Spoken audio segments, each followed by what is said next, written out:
Pour chanter Veni Creator, il faut avoir chasuble d'or. Pour chanter Veni Creator, il faut avoir chasuble d'or. Nous entrissons au grand de l'église, et nos pauvres gars, nous n'avons pas de chemise. C'est nous les gars, nous sommes tous nus.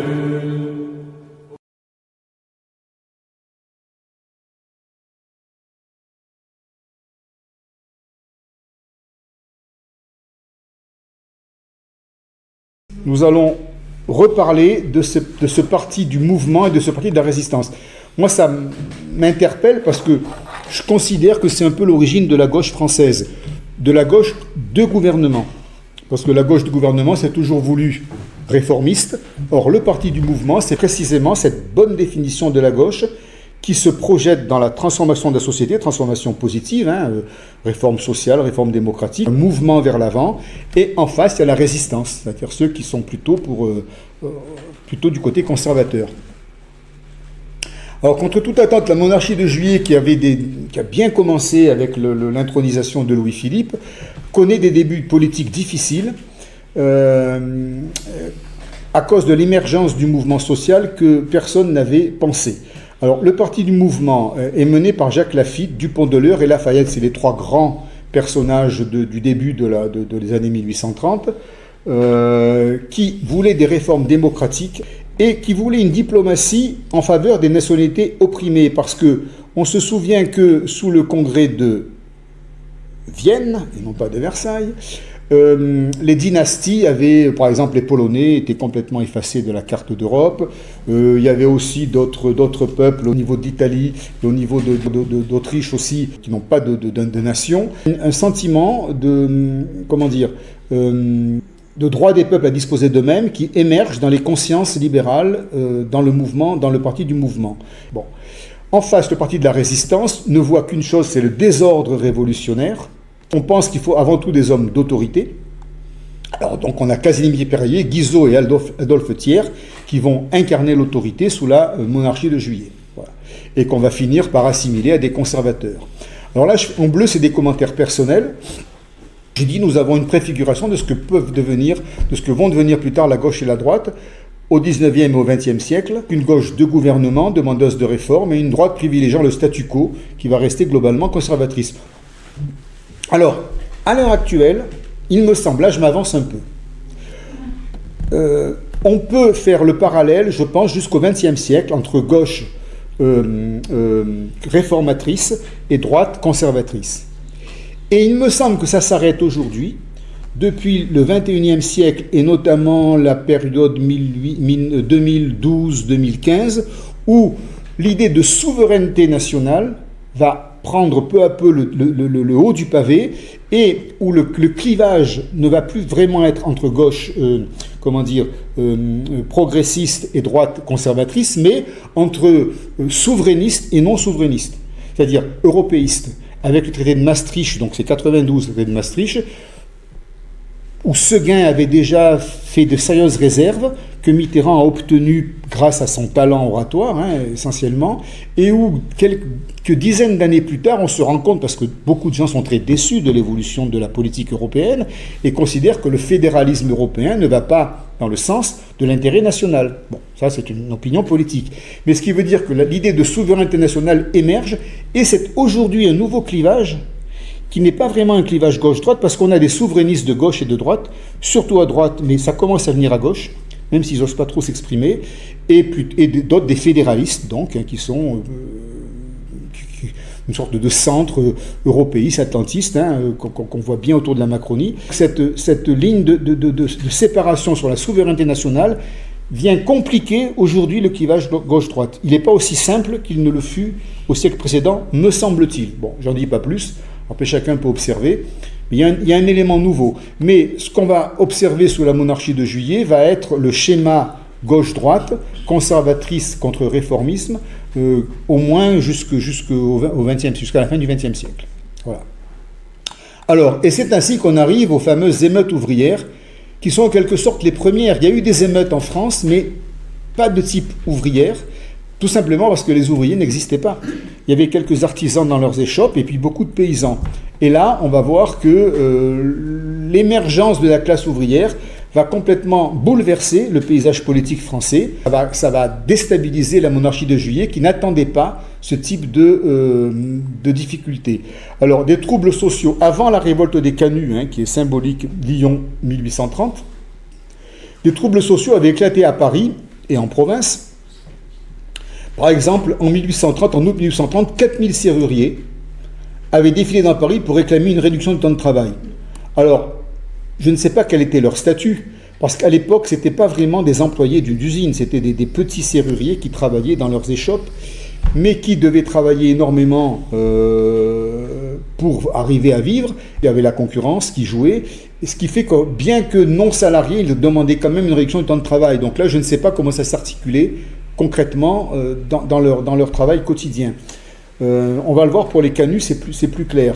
Et puis des nouveaux journaux, puisque Louis-Philippe a en quelque sorte libéré la presse, eh bien des journaux ouvriers arrivent. Là, c'est Le Peuple ou L'Artisan, ça veut bien dire ce que ça veut dire, Le Peuple ou L'Artisan, qui deviennent des journaux qui appellent aux manifestations et qui appellent les ouvriers finalement à ne pas accepter les conditions de travail qui leur sont faites. Par la logique économique, il n'y a pas une volonté politique, C'est une logique économique qui fait qu'à un moment donné, les ouvriers ne gagnent plus leur vie. On va très bien le voir pour les Canuts de Lyon. Et sur ces débuts d'insurrection populaire, alors les ouvriers, ça manifeste dans la rue, ça fait des barricades, parce que finalement, ils se sont rendus compte que dans les Trois Glorieuses, les barricades, c'était quand même efficace. Ils ont tendance à recommencer. Et, alors le pouvoir en place dit, bon, mais maintenant c'est bon, quoi. On pensait que c'était réglé après les Trois Glorieuses, mais si ça recommence, on envoie l'armée. Et c'est là que Lafayette, le 27 décembre 1830, Lafayette, qui est commandant de la garde nationale, ne veut pas intervenir contre les ouvriers. Alors là, c'est tout à son honneur, parce que finalement, il aurait très bien pu dire, allez, parce qu'il l'avait fait à l'époque, il avait donné l'ordre de tirer pour la manifestation du Champ de Mars en 91, j'en ai parlé tout à l'heure. Mais là, cette fois-ci, donc Lafayette, plus âgé, il a quand même 40 ans de plus, est accusé d'indulgence contre les émeutiers, à telle enseigne qu'il démissionne et il rejoint les rangs des députés de gauche. Alors que Lafayette est celui qui a mis en place Louis-Philippe, et bien très peu de temps après, quelques mois plus tard, il démissionne de son poste de commandant de la garde nationale parce qu'il ne veut pas faire tirer sur la foule, et il devient député de l'opposition. C'est plutôt en son honneur d'avoir réagi comme ça. Dernière émeute importante, à l'occasion d'une cérémonie funèbre à la mémoire du duc de Berry, anniversaire de la mort du duc de Berry, 14 février ou 13 février 1820, duc de Berry, c'est la date pivot à partir de laquelle la Restauration va passer du côté libéral au côté répressif. La foule qui refuse finalement qu'on commémore un symbole peut-être de l'absolutisme royal, saccage en plein Paris l'église de Saint-Germain-l'Auxerrois, puis l'archevêché. C'est encore une manifestation populaire qui choque beaucoup les bourgeois et les élus, et qui met en évidence l'incapacité du gouvernement de Jacques Laffitte à régler le problème de la revendication sociale. Mais en même temps, ça montre que la gauche libérale, toujours centré sur les libertés individuelles et sur le mode de scrutin. Pour eux, le problème, c'était faire voter le plus de gens possible. Mais après, ils ne se posaient pas la question de la réforme sociale. Et prise de court par ces soudaines revendications sociales violentes et par le début de ce qu'on va appeler plus tard le prolétariat. Là, on est vraiment à l'émergence de ça et on voit bien qu'en face, il n'y a pas la réponse politique. On n'a pas pensé cette éventualité. J'ai fait un petit topo personnel, je l'ai mis en bleu, sur l'énigme de Lafayette. Alors c'est Gilbert Dumotier de Lafayette, son nom complet. Alors je l'ai mis de profil ici parce que de face, sur les portraits de Lafayette, vous verrez, on ne les reconnaît pas les uns par rapport aux autres. De profil, on le reconnaît parce qu'il a ce grand nez. Il a le profil de Saint-Simon. Si on enlève la perruque, on le confond pratiquement de profil avec Saint-Simon. C'est comme ça que moi je reconnais Lafayette. En fait, il y a quand même... Alors, moi, je n'ai pas d'antipathie pour Lafayette. Je pense que, globalement, c'était plutôt un homme de bonne foi. Mais il a un bilan politique qui est quand même extrêmement contrasté. Alors déjà, il commence bien parce qu'à 19 ans, il est couvert de gloire, il va aux États-Unis participer à l'indépendance donc des patriotes américains. Il revient en France auréolé d'un immense prestige, c'est le noble qui avait compris, il n'était pas tout seul, mais c'était parce qu'avec lui, il y avait quand même Rochambeau, qui avait participé aussi à la guerre, et puis Axel de Fersen, qui va devenir l'amant de Marie-Antoinette, qui est aussi un très joli noble suédois, qui va aussi partager le prestige mais lui c'est un Suédois. Bon, il y a quand même des faits qui me paraissent,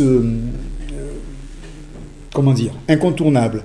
Déjà en octobre 89, quand les mégères et les arrangères de Paris décident d'aller chercher le roi, la reine et le petit Mitron, chaque fois je fais Mitron, à Versailles pour les ramener aux Tuileries, que fait Lafayette, qui est donc commandant de la garde nationale? Il accompagne les émeutiers jusqu'à Versailles.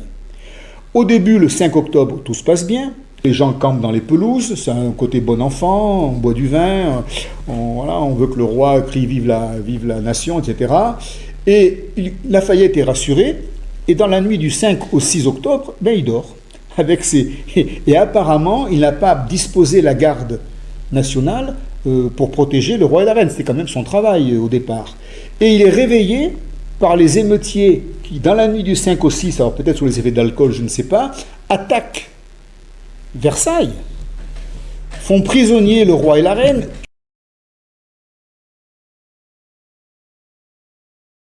Et finalement, alors, depuis on a appelé le général Morphée parce que lui il dormait à ce moment-là, vous voyez, alors qu'il était quand même chef de la sécurité, de la commandant de la garde nationale. Et il raccompagne, alors là, soi-disant, il fait la sécurité, bref, il raccompagne vers Paris le roi, la reine, enfin le couple royal et le petit... alors je ne sais plus comment il s'appelait, parce qu'ils avaient une fille aussi, et là on ne parle pas de la fille dans le retour du roi, c'est ça qui m'étonne. Enfin bon, passons, j'ai pas travaillé sur cette question, sur la question des enfants. Enfin, il raccompagne le couple royal à Paris aux Tuileries. Je trouve qu'il est... Alors là, parce que Marie-Antoinette ne l'aimait pas, Lafayette. Elle avait compris qu'il n'était pas fiable, pour sa sécurité à elle. Mais enfin, bon, elle ne s'était pas trompée. Bon. Voilà.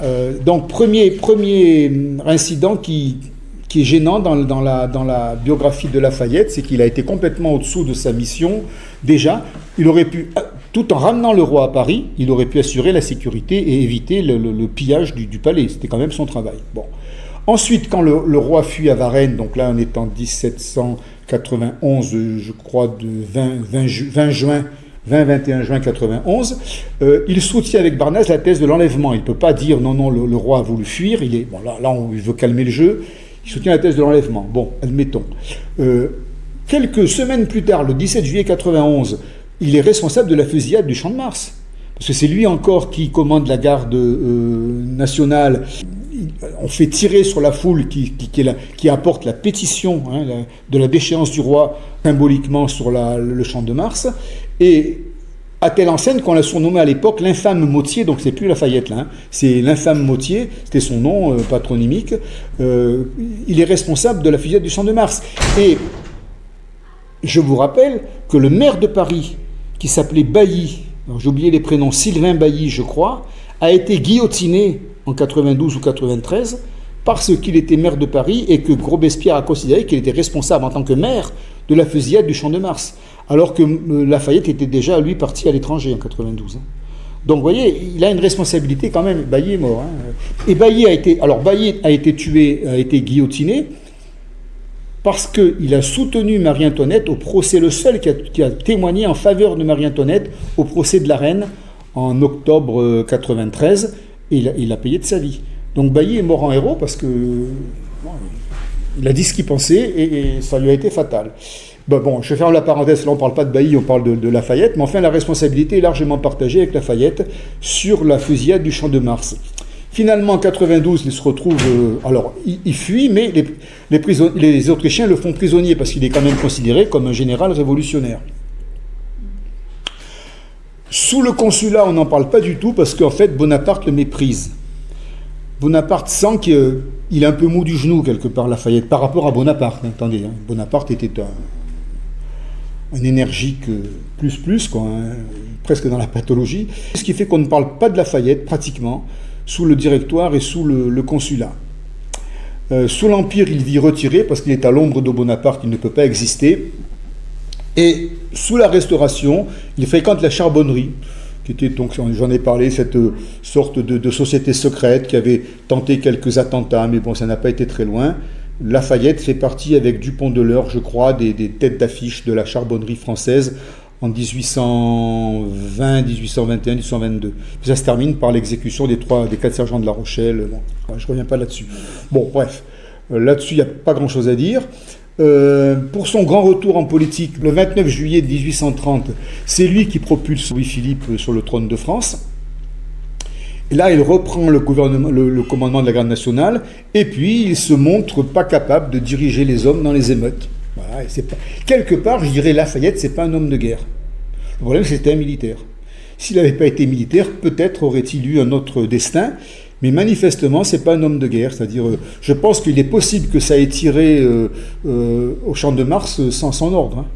Il était responsable, peut-être qu'il n'a pas donné l'ordre, mais ça a tiré quand même. Donc il ne maîtrisait pas ses hommes. Quoi. Vous voyez, il y a quelque chose de ce niveau quoi, chez Lafayette. On dit qu'il fut davantage un symbole qu'un acteur, et ça je veux bien le croire. Lafayette est resté un symbole, mais ça n'a pas été un acteur efficace dans les événements politiques dont il est contemporain. Après, il est adulé aux États-Unis. Alors là, c'est un héros national aux États-Unis. Il est beaucoup plus populaire aux États-Unis qu'en France. Voilà. Il a eu ses heures de gloire au début. Alors c'est dur de commencer comme un grand héros, parce qu'après, toute sa vie, il faut être à la hauteur de l'héroïsme. Quoi. Donc il a commencé à 19 ans, c'est allé plutôt en baissant, je trouve, ensuite, si ce n'est qu'alors on lui doit Louis-Philippe, mais est-ce que ça a été une bonne chose, Louis-Philippe ? Le bilan de la monarchie de Juillet est très contrasté, donc voilà. Donc le destin de Lafayette se termine un peu en queue de poisson, un immense symbole, mais un homme qui ne s'est pas montré efficace sur le terrain. Voilà, bon, j'en dis pas plus. Moi, je ne le considère pas comme antipathique, hein, personnellement. Mais bon, il a peut-être manqué d'énergie et d'autorité.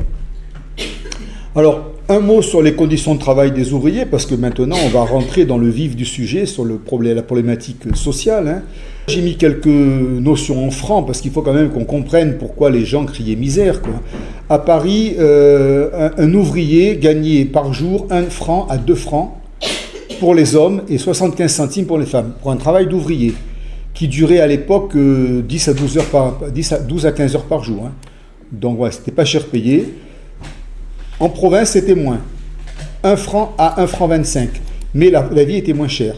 Le kilo de pain coûtait alors 30 à 35 centimes. Donc lorsqu'un ouvrier achetait son pain, il avait dépensé le tiers de son salaire journalier. Vous voyez ? Le tiers ou le quart, voilà. Le seuil de pauvreté était estimé à 3 francs par jour, donc les ouvriers, clairement, vivaient sous le seuil de pauvreté. Lorsque le chômage arrivait, c'était une catastrophe. Il n'y avait aucune assurance du chômage. Si l'usine ou si la manufacture ne vendait pas assez et annonçait que du jour au lendemain, on allait supprimer, comme c'était des emplois journaliers, il n'y avait pas de contrat de travail. Là, hein. On dit, bon, ben, à partir d'aujourd'hui, tu ne travailles plus. Le chômage, c'était la mort assurée en quelques jours. Je vous renvoie à Émile Zola, qui c'est très émouvant, Émile Zola. Moi, j'ai lu L'Assommoir. On voit comment meurt Gervaise de misère au 6e étage sous les toits. Et en fait, on se rend compte qu'elle est morte plusieurs jours après sa mort, parce que finalement, les voisins disent « Mais qu'est-ce qu'elle est devenue, Gervaise ?» Et puis ils montent voir, elle est morte de froid et de faim sous le toit. C'est terrible. L'Assommoir, c'est le Second Empire, mais en 1830, on vivait déjà de cette façon. Hein, la misère ouvrière a duré très longtemps, hein, jusque à la Troisième République, hein, parce que ça a été... Et encore, ça n'a pas été une république sociale. C'est le 19e siècle, ça. Et ça s'appelle l'Assommoir parce que c'est le nom du bar, du bistrot, l'Assommoir. Parce qu'ils vont se saouler la gueule. C'est l'absinthe. Voilà. Il y a aussi l'absinthe, oui, l'absinthe rendu célèbre par Verlaine. Mais, alors oui, parce que les ouvriers allaient travailler, ils travaillaient toute la journée. Et quand ils sortaient du boulot, ils allaient au bistrot. Manger, boire le salaire journalier. Et leurs femmes venaient les chercher pour prendre les sous, pour nourrir les enfants. Et cet assommoir les rendait complètement débiles. Et effectivement, c'était l'absinthe, les mauvais alcools qui aggravaient ce que Marx va appeler plus tard l'exploitation de l'homme par l'homme. Le nom de l'assommoir, ça exprime déjà ce que Marx a voulu dire par l'exploitation de l'homme par l'homme. C'est-à-dire qu'on abrutit en fait l'ouvrier. Voilà. Et là, c'est l'alcool. L'Assommoir, c'est l'alcool, voilà. C'est très émouvant quand on le lit, surtout que Gervaise est une femme sympathique, et on prend conscience de ce qu'a été la misère ouvrière tout au milieu du 19e siècle. On a tous un bouquin, tu sais, le premier bouquin choc qui te fait entrer dans la lecture. Enfin, ouais, tu vois ce que Absolument, je veux dire. absolument. Et moi, c'est l'Assommoir. Ah oui. Ah oui. Ça a été un choc. Hein. Germinal aussi, oui, oui. Voilà. Germinal aussi, oui, oui. Tout à fait, oui, oui. Mais c'est pour ça que moi je disais il y a encore quelque temps, les grands auteurs, alors je parle des Français parce que, bon, à part Dostoïevski, je n'ai pas lu beaucoup d'auteurs étrangers. Si on prend Zola, si on prend Balzac, si on prend Victor Hugo, on a la photographie de l'époque d'une manière époustouflante. Ils ont décrit à merveille ces grandes époques et ça fait œuvre de livre d'histoire parce qu'on retient la réalité historique par ces romans-là. On peut ajouter Stendhal. Toujours relier la littérature à l'histoire. Ouais. Et comme ça qu'on la comprend mieux. Et ça veut dire qu'il faut l'imposer dans les programmes scolaires. Comment peut-on aujourd'hui imaginer qu'un lycéen arrivé au bac n'ait jamais lu Balzac ou Zola ? Qu'est-ce qu'il sait de l'histoire de son pays ? Ça devrait être obligatoire. Il faut arrêter les modes devant les écrans, etc. Il faut exiger des lectures, et des lectures sérieuses, pas des lectures de complaisance. Mais ils le font, les profs, tu sais. Mais je ne parle pas des profs. Hein. Là, je parle des ministres, des inspecteurs. Non, je ne parle pas des profs. Moi, avec les profs, c'est toujours très bien passé. Mais vraiment, des fois, ils baissent les bras devant la réalité. Mais voilà. Non, je ne parle pas des profs. Je pense que les profs sont capables de le faire. À condition qu'ils soient encadrés, qu'on leur dise, voilà, on fait ça, et tout le monde impose la même chose. Il faut revenir à cette culture-là, parce que les gamins ne vont jamais lire spontanément. D'ailleurs, ça commence par Alexandre Dumas et Jules Verne au collège. Ça, admettons, ils ont 12 ans, et là, ça, c'est déjà passionnant. Déjà, si des gamins lisaient Alexandre Dumas et Jules Verne au collège, on peut ajouter Frédéric Mistral éventuellement, ce serait déjà formidable. Et au lycée, on passe à Balzac, Zola, voilà quoi. Et là, on aurait des bacheliers qui auraient une bonne culture générale. Ça suffirait presque. Et on ne le fait pas. Je ferme la parenthèse. Alors, le travail, c'était à propos de l'Assommoir. 12 à 15 heures de travail par jour. Hein. La journée commençait à 5-6 heures du matin, se terminait à 19-20 heures. Le dimanche, lorsqu'ils ne travaillaient pas, les ouvriers faisaient un petit boulot à côté pour compléter le salaire de la semaine. Et les grandes villes industrielles étaient alors Lyon pour la soie, Lille et Roubaix pour le textile, Saint-Étienne pour les armes et Paris pour l'imprimerie et la mécanique. Voilà les premiers centres industriels de France. L'industrie textile, c'était l'impression des toiles, avec les usines de Saint-Denis et d'Aubervilliers, où c'était de la teinturerie. On fabriquait des motifs sur des toiles. En général, c'était du coton, parce qu'à l'époque, il n'y avait que du coton. La métallurgie et la mécanique fabriquent déjà des locomotives, des rails, des machines à vapeur. Ça commence à venir. Les premiers bateaux à vapeur vont arriver à ce moment-là, avec les roues à hobble. Et l'industrie de l'armement, les fusils, les sabres, les canons, à Saint-Étienne, Tulle, qui n'est pas très loin de chez nous, Châtellerault, Maubeuge, où l'industrie de l'armement s'est implantée aussi. L'armement est un secteur où la France est performante grâce à l'Empire, parce qu'on a fabriqué tellement d'armes sous l'Empire, et toutes les guerres qu'on a faites, que la France est devenue un grand pays de fabrication de l'armement.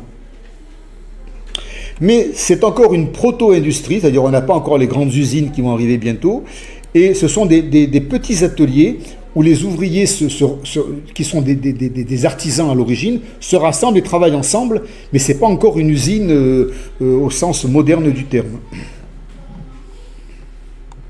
Les usines apparaissent en fait plus tard, c'est-à-dire il faut attendre les années 40 pour voir arriver les premières usines en France.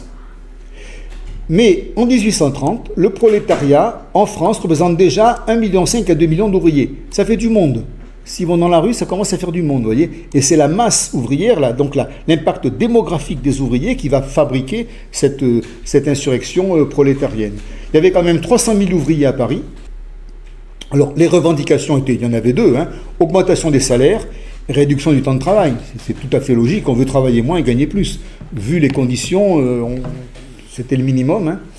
Alors, les conditions de travail, bruit, sécurité, accident, c'était pas encore. Il y avait des accidents, ils tombaient des toits. On le voit d'ailleurs dans l'Assommoir, quand le mari de Gervaise tombe du toit.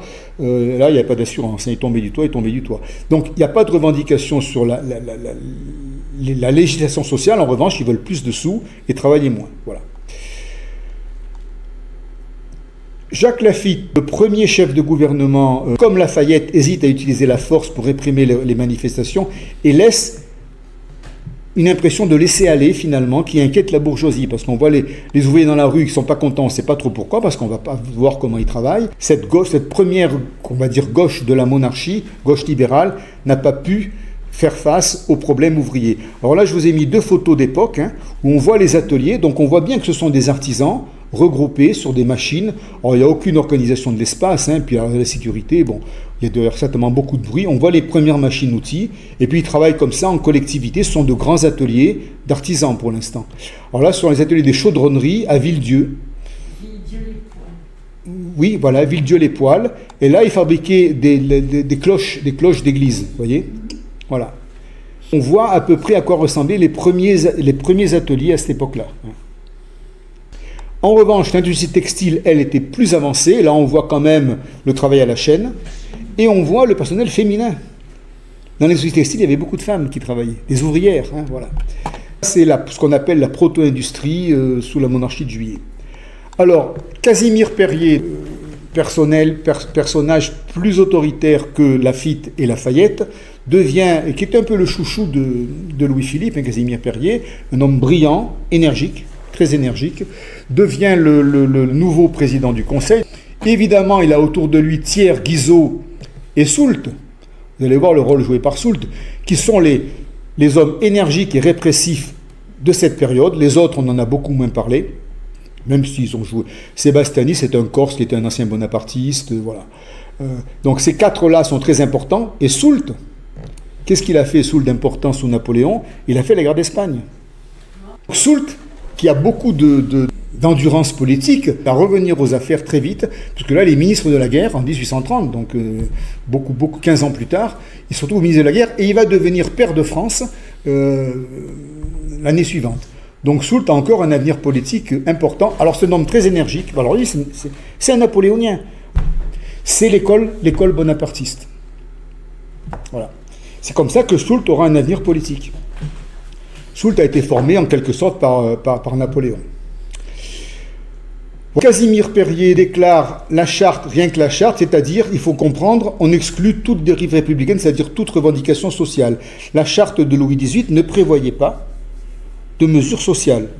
Liberté individuelle, liberté de presse, scrutin, réforme du mode de scrutin, d'accord, mais liberté d'opinion, mais on casse rien dans la rue. Et on dit que de ce point de vue, il est très jacobin parce que il considère que nul ne peut remettre en question l'autorité de l'État. Voilà. Casimir Perier prend comme première mesure, la garde nationale devient répressive, c'est ce qu'elle n'était pas avant. Il interdit les manifestations anticléricales, parce qu'il y avait aussi l'anticléricalisme qui, d'une manière un peu anachronique finalement, manifestait. Il poursuit les journaux républicains, et donc tout de suite il se détermine comme quelqu'un d'autoritaire. Et va arriver à Lyon la fameuse révolte des canuts du 21-24 novembre 1831, qui est selon moi la première manifestation de l'insurrection prolétarienne en France. Il me semble que c'est la première. C'est nous les canuts, voilà. Nous sommes tous. Et notre règne arrivera quand votre règne finira. Bravo. Bravo Régine, merci. Mais exactement, les chansons populaires sont très importantes. Alors, ça commence à Lyon, les canuts, ça commence pas à Paris. À Lyon, deuxième ville du royaume, l'industrie de la soie était très importante. Il y avait 30 à 40 000 ouvriers tisserands qui travaillaient dans des ateliers souvent familiaux. Là, encore, on n'est pas dans l'usine. Ce sont des petits artisans. Vous voyez, là, on voit une illustration d'époque. C'est pas facile à trouver. On voit le canut ici, qui est chez lui, avec son horloge et son poêle, et puis le chat dans la cheminée, là. Et puis, là, son appareil à tisser la soie au milieu de la pièce. Voilà. Le plus ancien canut de la Grande Côte, 1814. Voilà. C'est vraiment un dessin d'époque. Voilà comment vivaient les canuts à Lyon. Ces canuts qui vendaient leur production dépendaient d'un réseau de négociants qui leur achetaient la soie, bien entendu. Les négociants qui vendaient aux nobles, mais aussi à l'étranger, fixaient les prix. Et Quand il y avait des crises sociales et qu'on ne pouvait pas vendre à l'étranger, qu'il y avait la concurrence anglaise qui était forte, les négociants baissaient les prix. Ceux qui mettaient les canuts travaillaient et n'arrivaient plus à gagner leur vie. C'est ça l'origine de leur révolte. Ils travaillaient jusqu'à 14 à 16 heures par jour et n'arrivaient pas à vivre correctement. Alors que demandent les canuts? Puisque on leur impose un tarif de la part des négociants, ils demandent un tarif minimum garanti. Ils demandent à l'État de dire, ben voilà, voilà. Alors je ne sais pas comment ils ont évalué ces tarifs, mais voilà le tarif minimum auquel, en période de crise, on peut vendre la on ne peut pas passer dessous. Et c'est-à-dire qu'ils revendiquaient un salaire minimum. Et c'est là qu'il va y avoir une incompréhension avec Casimir Perier et la monarchie de Juillet, car en fait les canuts demandent au gouvernement français un arbitrage social. Tarif minimum et salaire minimum, tarif garanti salaire minimum, c'est un arbitrage social que Casimir Perier va refuser de prendre. Parce que ce sont des libéraux qui considèrent que la liberté du commerce passe avant les revendications sociales. Et là, on a un vrai conflit initial entre une logique libérale, qui va donc devenir ensuite une logique de droite, ce qu'on va appeler de droite, et une logique sociale qui dit mais nous, il faut qu'on gagne notre vie, sur fond de concurrence avec l'Angleterre. On est dans un schéma typique contemporain, de liberté des prix. Ici, vous avez la reconstitution d'un ancien métier à soi, donc vous voyez, c'est des appareils en bois, il fallait pouvoir monter pour régler les trucs, voilà, ils travaillaient comme ça dans leur maison. Un métier à tisser de 1830. Alors, que se passe-t-il à Lyon? Le maire et le préfet, finalement, croyant bien faire, organisent une rencontre. Ils disent, bon, très bien, on va essayer de se rencontrer. Donc ça, c'est déjà appelé une commission mixte. État, donc le préfet représentait l'État, la mairie, le maire était présent avec ses conseillers, les ouvriers qui réclamaient un salaire minimum et des tarifs garantis, et les négociants qui payaient les ouvriers, c'était les négociants qui payaient la soie, afin d'élaborer un tarif minimum. Mais les négociants refusent en disant non, nous, on est au minimum, on a une énorme concurrence avec l'étranger, on ne peut pas payer plus. La commission mixte se termine par un échec, ce qui fait que le 21 novembre, puisqu'ils ne sont pas entendus, les artisans se mettent en grève. Les canuts de Lyon cessent de travailler. Et ils se rassemblent devant les magasins des négociants pour manifester. Les bourgeois prennent peur, parce que bien entendu c'était des manifestations qui étaient toujours menaçantes. La garde nationale intervient avec l'ordre de tirer sur la foule. La situation dégénère rapidement, provocation, coup de feu, la grève se transforme en insurrection armée. Ça, c'est un schéma classique. Dès qu'il y a rassemblement, voilà, le premier dérapage, c'est terminé, c'est l'émeute. Voilà. Les canuts ont une très belle phrase, je trouve. Ils dressent des barricades avec ce slogan « Vivre en travaillant ou mourir en combattant ». Je trouve que c'était un slogan qui était assez juste, qui mériterait d'être remis à jour aujourd'hui, parce que c'est vrai que tout le monde demande à vivre en travaillant, et si on ne peut pas vivre en travaillant, il reste le désespoir, quoi. Donc ça exprime toute leur détermination. Et au début, l'insurrection l'emporte, c'est-à-dire que les autorités de Lyon sont dépassées, et puis évidemment, les canuts prennent la ville, dressent le drapeau noir sur l'hôtel de ville, le drapeau noir. Alors le drapeau noir, à l'époque, ce n'était pas encore un symbole anarchiste, parce que Michel sait très bien qu'à ce moment-là, Proudhon est encore très jeune, il a 20 ans. Bakounine, le grand chef anarchiste russe, je crois, a 15 ans. Et donc, on ne peut pas dire que c'est leurs écrits qui ont influencé le drapeau noir. En fait, le drapeau noir ne représente pas l'anarchie à ce moment-là. Il représente le deuil des ouvriers dans leur combat, parce qu'ils sont désespérés, puisque c'est mourir en combattant. Le drapeau noir est leur symbole. Le drapeau noir exprime la misère noire des ouvriers, et donc l'acceptation de mourir plutôt que de continuer à travailler comme ça. Donc c'est un symbole très fort qui va devenir un symbole anarchiste, mais qui ne l'est pas encore à ce moment-là. Le 24 et le 25 novembre, quelques jours plus tard, là, Paris va intervenir. Ils apprennent qu'à Lyon, les canuts se sont rendus maîtres de la place. Casimir Perier refuse toute concession sociale. Il considère que ce n'est pas à lui d'arbitrer les problèmes de salaire, et que si les ouvriers ne sont pas contents, il va utiliser l'armée. Et le maréchal Soult, méthode napoléonienne, va intervenir avec le soutien de l'artillerie. Ça fait plusieurs centaines de morts, entre 200 et 800 selon les sources. militaire compris. On reconnaît chez Soult la méthode bonapartiste du 13 Vendémiaire. On va dire que à Lyon, la première révolte des Canuts est écrasée par la répression militaire. Parce que Soult est un militaire. Soult est ministre de la Défense à ce moment-là. À Paris, Adolphe Thiers, le jeune ministre de l'Intérieur, il a 34 ans, Adolphe Thiers.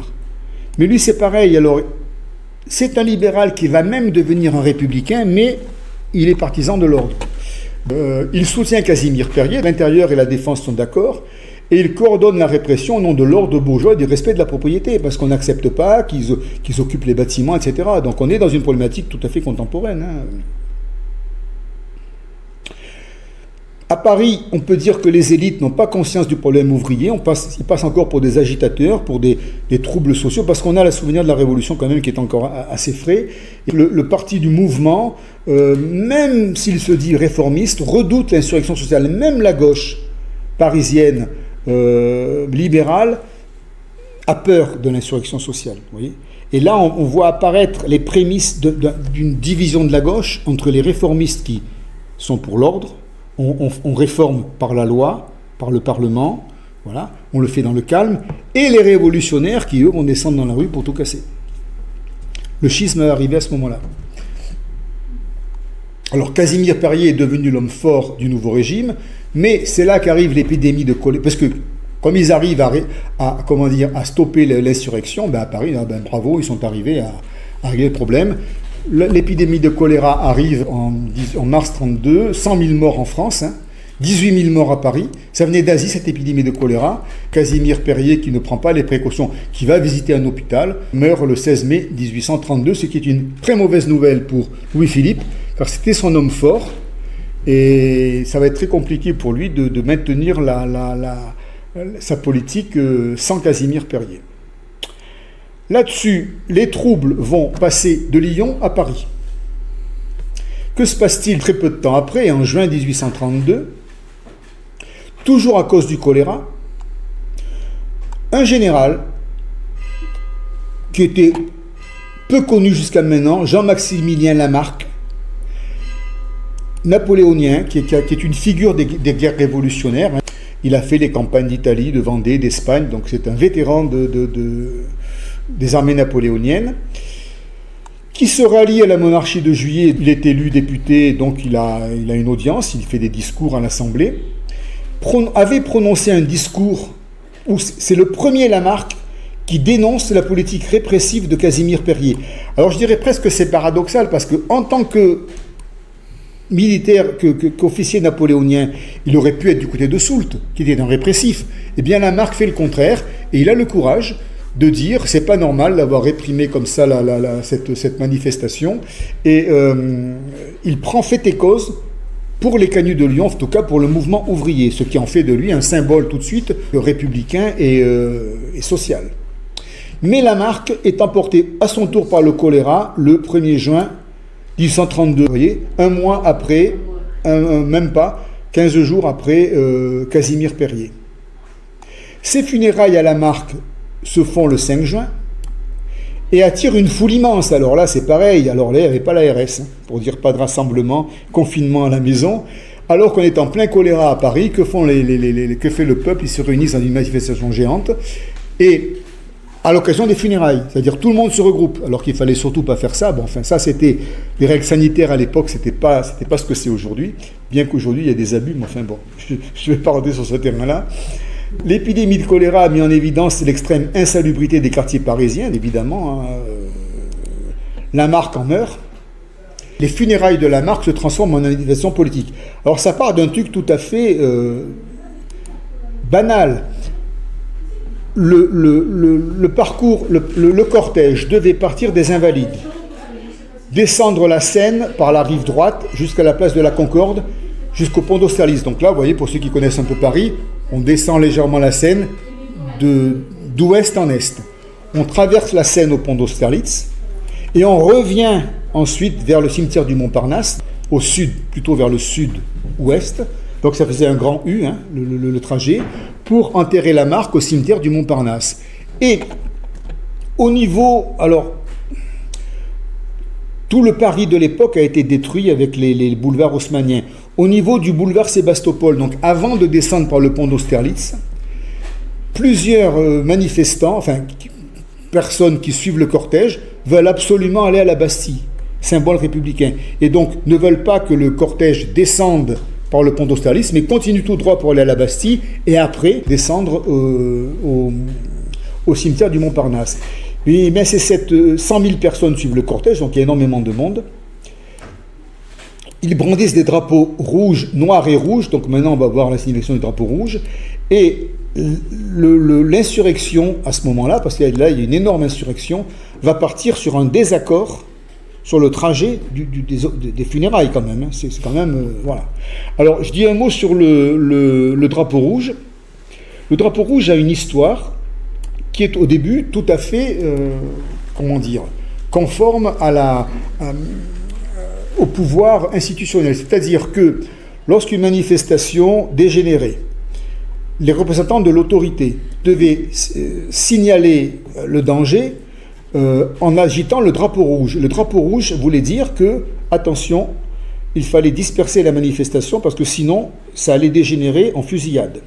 C'est ce que fait Bailly, le maire, Jean-Sylvain Bailly, le maire de Paris, à l'occasion de la fusillade du Champ de Mars. Ils agitent le drapeau rouge pour ça proclamer la loi martiale. Ça voulait dire que pour une période indéterminée, provisoire, Paris ou le quartier est en état de siège. C'est-à-dire, dans ces cas-là, on ne rigole pas. L'état de siège, ça veut dire pouvoir à l'armée, donc on rentre chez soi pour éviter de se faire tirer dessus. Hein, voilà. Le drapeau rouge est agité à la fusillade au Champ de Mars le 17 juillet 1991. Les manifestants n'en tiennent pas compte. C'est ce qui a provoqué, après les tirs de sommation, la fusillade sur la foule. Ça, c'est l'origine du drapeau rouge, vous voyez, pendant la Révolution française. Donc, ce n'est pas du tout un symbole révolutionnaire à ce moment-là. C'est agité pour que les gens rentrent chez eux. Bon. Avec le temps, les révolutionnaires s'approprient ce drapeau rouge qui devient le symbole du sang du peuple. Puisqu'on a fait saigner le peuple au Champ de Mars, la couleur rouge va être récupérée par les contestataires pour dire ce drapeau est le nôtre, c'est la couleur de notre sang. Le drapeau noir était le symbole du deuil ouvrier et le drapeau rouge était le symbole du sang de l'ouvrier qui va devenir le drapeau du socialisme, mais un peu plus tard. Au niveau de la rue Saint-Martin, une partie de la foule veut passer par la place de la Bastille, au lieu de redescendre donc vers le Montparnasse. La garde nationale, c'est toujours pareil, s'interpose pour éviter le détour, c'est l'affrontement. Et au quartier Saint-Méry, 3000 insurgés érigent des barricades. Le nouveau réflexe révolutionnaire, c'est maintenant on fait des barricades. Comme les rues étaient pavées, il n'y avait pas de macadam à l'époque, c'était facile d'enlever les pavés et de constituer des barricades. Le maintien de l'ordre, donc là c'est ministre de l'Intérieur, est confié à Adolphe Thiers et à Soult, ministre de la Guerre. C'est les mêmes qui recommencent à Paris. L'armée reprend le quartier au prix de combats de rue. Là, c'est épouvantable. Hein. Les insurgés sont écrasés en 2 jours. Le bilan est de 1000 morts en 2 jours. 800 du côté des insurgés et 200 du côté des forces de l'ordre. Et des centaines de personnes arrêtées. Là, ici, on voit une illustration de ces manifestations de 1832. Mais je ne sais pas pourquoi le peintre a peint ici en fond le Panthéon. Ça ne s'est pas du tout passé au niveau du Panthéon. Hein. Ça se passe sur la rive droite, plutôt côté Hôtel de Ville. On n'est pas du tout du côté du Panthéon. Mais bon, l'artiste a pris cette liberté. Et on voit les barricades et l'armée qui tire à vue sur les insurgés. Et c'est resté célèbre parce que, d'une part, ceux qui ont établi la répression comme Thiers, finalement sortent renforcés de l'époque parce que par rapport à l'élite gouvernante, c'était bien d'avoir réprimé, de ne pas avoir laissé les ouvriers remettre le feu dans Paris. Thiers en ressort renforcé, Soult aussi. La répression se poursuit parce que les sociétés secrètes et républicaines sont maintenant investiguées et arrêtées. Il y avait des Carbonari, il y avait les sociétés des droits de l'homme qui étaient considérées comme agitateurs. Ils incitaient les ouvriers à manifester. Et Victor Hugo a rendu célèbre cet épisode parce que le passage des Misérables avec Gavroche, qui meurt dans les barricades en chantant je suis tombé par terre, c'est la faute à Voltaire, l'année dans le ruisseau, c'est la faute à Rousseau. C'est 1832, c'est la manifestation des funérailles, à l'occasion des funérailles du général Lamarque. Et là, on a une illustration de ce Gavroche, ce gamin de Paris, qui marche à la tête des insurgés, donc ont le fusil sur l'épaule, etc. Victor Hugo a pris cet épisode-là dans ses Misérables de 1832. Voilà les prémices des insurrections ouvrières sous la monarchie de Juillet. Un petit arrêt sur Victor Hugo, Les Misérables, avec ici la Cosette, c'est 1830-1832, et le fameux Jean Gabin, qui a toujours aimé les rôles populaires, qui joue un formidable Jean Valjean en 1958. Et Gabin en Jean Valjean, il est extraordinaire. C'est un des rôles de sa vie, quoi. Il y a Bourvil, vous vous rendez compte, Bernard Blier, Daniel Delorme, c'est fou, Serge Reggiani. Voilà, le cinéma français a rendu hommage aux insurgés de 1832. On termine par un hommage au socialisme chrétien, car finalement dans l'histoire de France, les premiers penseurs à avoir mis en avant la cause sociale, ce sont des religieux. C'est les représentants du mouvement chrétien, avec 3 hommes ici, 2 religieux, Lamennais et Lacordaire, et un noble, Montalembert, qui sont les premiers, et donc ce ne sont pas des socialistes, ce sont des chrétiens, qui mettent en avant l'importance de la cause sociale. Voilà. Et cette prise de conscience va transformer complètement Lamennais, qui au départ est un ultramontain classé chez les ultra-royalistes, vers un socialisme, entre guillemets, chrétien. Mais bon. Et ce sera contesté par la gauche marxiste, qui accusera les chrétiens de faire de la charité, alors que Marx, pour Marx, c'est quand même c'est pas la charité qui transforme la société, c'est le processus révolutionnaire. Donc c'est pas ce qui va réconcilier malheureusement les chrétiens et la gauche révolutionnaire. Et ils partent effectivement de la charité chrétienne, bien entendu. Mais cette charité chrétienne, on a 2 manières philosophiques de la penser. Ou bien on la pense comme une réalité intangible en disant il faut faire du bien aux pauvres, mais ils restent pauvres. Ou bien on la pense comme une mesure de solidarité en disant il faut aider les pauvres pour les émanciper et qu'ils ne soient plus pauvres. Il y a quand même 2 approches différentes de la charité chrétienne. 3 personnes incarnent ce mouvement de Lamennais, Henri Lacordaire et Charles de Montalembert. Donc Félicité de Lamennais, au départ, est un prêtre breton qui est un ultramontain, c'est-à-dire qu'il est pour le pouvoir du Vatican. Il évolue vite dans un sens libéral, il écrit un essai sur l'indifférence en matière de religion. Il affirme l'importance de la foi chrétienne dans une société de plus en plus dominée par l'argent. Donc c'est une réaction au pouvoir de l'argent, en disant qu'il ne faut pas perdre quand même l'idée de la foi. Bon. Il est rejoint en 1829, Lamennais, par un jeune prêtre, Lacordaire ici, qui est un brillant orateur, qui est un peu un personnage illuminé, ça se voit dans son discours, c'est quelqu'un qui est un peu dans l'incandescence, et qui fait des discours émouvants sur la nécessité de s'occuper des pauvres. Henri Lacordaire, et un jeune aristocrate libéral, ils sont jeunes tous, Lamennais le plus âgé, hein. Les 2 autres sont très jeunes, un aristocrate libéral, Charles de Montalembert, qui les rejoint dans ce combat. Tous 3 créent, alors c'est là qu'ils dépassent le stade de la charité. Le 16 octobre 1830, un journal qui s'appelle L'Avenir, avec un mot d'ordre, Dieu et la liberté. Alors eux, voilà, par la notion de liberté, ils considèrent que la libre parole doit libérer la parole de l'Église. La parole doit se libérer dans l'Église et qu'on doit dire ce qu'on pense et ce que l'on voit, indépendamment du dogme ecclésiastique, je dirais, du dogme clérical. Ce quotidien est imprimé à Paris, devient un outil d'expression des catholiques libéraux. Déjà, le fait d'avoir un journal, c'est une démarche vers une revendication qui dépasse la notion de constater la charité, de pratiquer la charité de manière étroite. Bon, ils veulent associer au catholicisme la liberté de conscience, et ça, c'est un petit peu, pour l'Église, c'est très dangereux, parce que si on remet en question le dogme, on remet en question le catholicisme, et puis la liberté de conscience, ça peut aller très loin, dans la remise en question de l'adhésion à l'Église catholique, et ils vont jusqu'à prôner une séparation de l'Église et de l'État, donc c'est des précurseurs de la laïcité, je dirais, et un soutien au peuple opprimé, notamment les Polonais. Ces 3 hommes s'expriment avec fougue, ils séduisent la jeunesse et inquiètent les évêques. Le Vatican voit dans leur programme une menace pour l'autorité de l'Église, c'est là qu'effectivement on voit que l'appareil religieux remet la main sur le problème et ne veut surtout pas qu'on dépasse. D'autant que la charité, dans le dogme de l'Église, c'est quelque chose qui doit rester privé, quoi. Alors que ces gens-là, visiblement, ils s'expriment sur la place publique. Or, la charité, selon le dogme, encore une fois, papal, quoi, c'est une démarche privée, secrète, Oui, oui, bien sûr. et qui se fait, voilà. Pour ne pas remettre en question l'ordre social. Voilà. Tout à fait. Alors, ces trois hommes vont carrément à Rome, vous voyez, ils vont voir le pape. C'est une démarche, de leur point de vue, qui est exemplaire. Mais le pape réagit très mal, parce qu'il édite une encyclique Mirari Vos en 1832, qui condamne le journal L'Avenir et considère que la liberté de conscience et la liberté de presse sont des erreurs modernes. Donc le pape est dans une réaction totale au niveau de l'évolution des idées.